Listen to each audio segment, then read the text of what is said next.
Yeah, same to you, Cousin Rick. Veteran racer Chuck Miller in quite some time.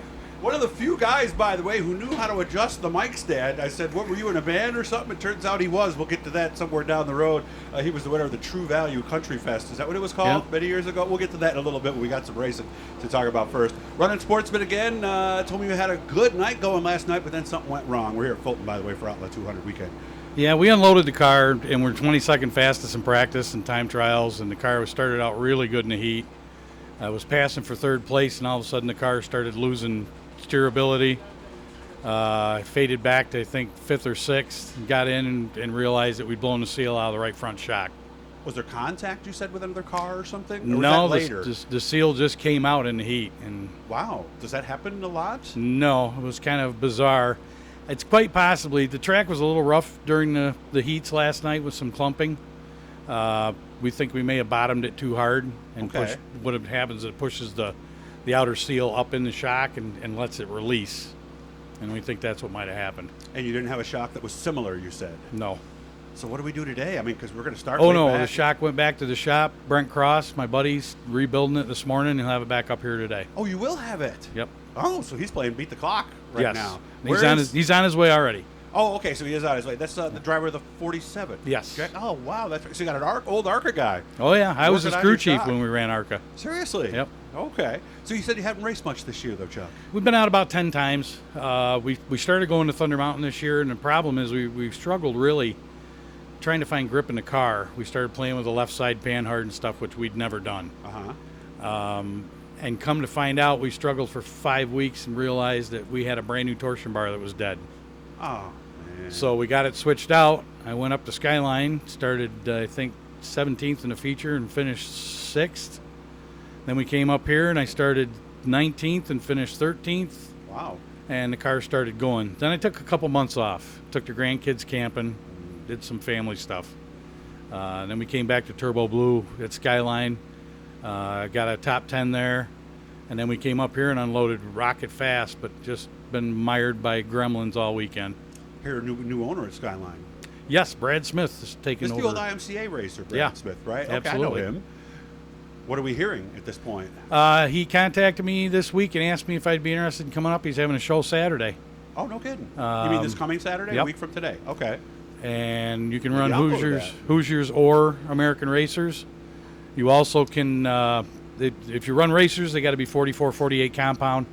Hoosiers have got to be 300s, which to me kind of levels the playing field. So I think we're going to go, but I think I'm going to go on Hoosiers and see how they pair up to the 44, 48s. You know, that makes sense for him. Let everybody try some things, get some feedback, and go from there, right? And if I get a top 10 or a top 5 with the Hoosiers on, there's a $50 bonus. Oh, or even better, right? Yeah. Maybe even 4 spots better than that. So. Yeah, I'd like to put it back in victory lane again this year.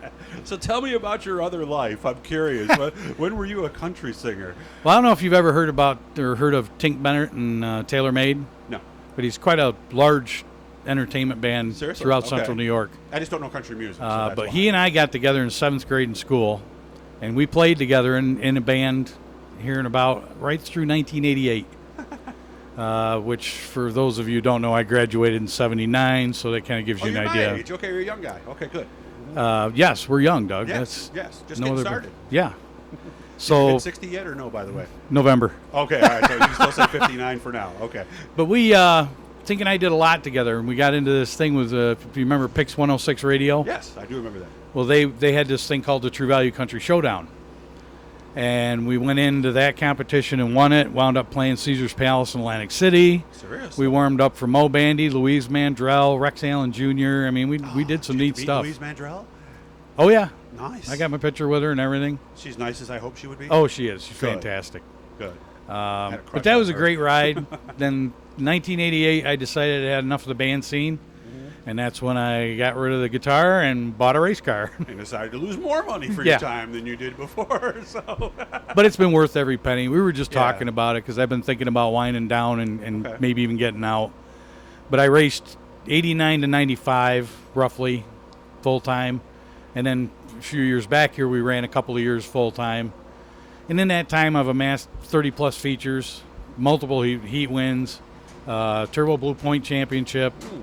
So I got nothing to be ashamed of. It was a great career. yeah. So if we decide to pull the plug, I'm happy with what I've done. Is it possible one of your grandkids might want to carry on the racing tradition? They're perhaps? talking about it, and They are. I'd go full force with them You'll if they be did crew it. chief and build them a car and everything, Yeah, won't you? but the problem I'm running into, so you got one grandson that I races. Okay. So he's getting I practice. do it with him, but the problem is when we go out and play with a race car, he doesn't seem to want to put any effort into it. He doesn't want to do the work it takes So, to get the car. And the track. iRacing- Well, he's used to iRacing. He's used to sitting in the car, right? Right, you don't have to do nothing. If Yeah. you wreck it, it fixes itself. Yeah, you hit a button and you're starting all over again. So if I can get him to the point where Gotcha. you got to understand this thing to drive it, Uh-huh. then maybe we'll do something. But Well, it's good to see you. I'm glad to catch Yeah, up. it's always like good I said, to see he was you. one of the first person. Mike Emhoff was the first guy. As soon as I put in front of the mic stand, that already went check 1 2 check check check. He's the only one who's done that, and Chuck is the only one here who has adjusted the mic stand properly and looked like he knew what he was doing. So hit the bluey guys, subscribe, share, support if you can. So good to see you, man, and please keep in touch regardless of what goes on. Okay, man. yes, watch Doug's stuff. He's been calling races for me since back in the 90s. Thank you, man.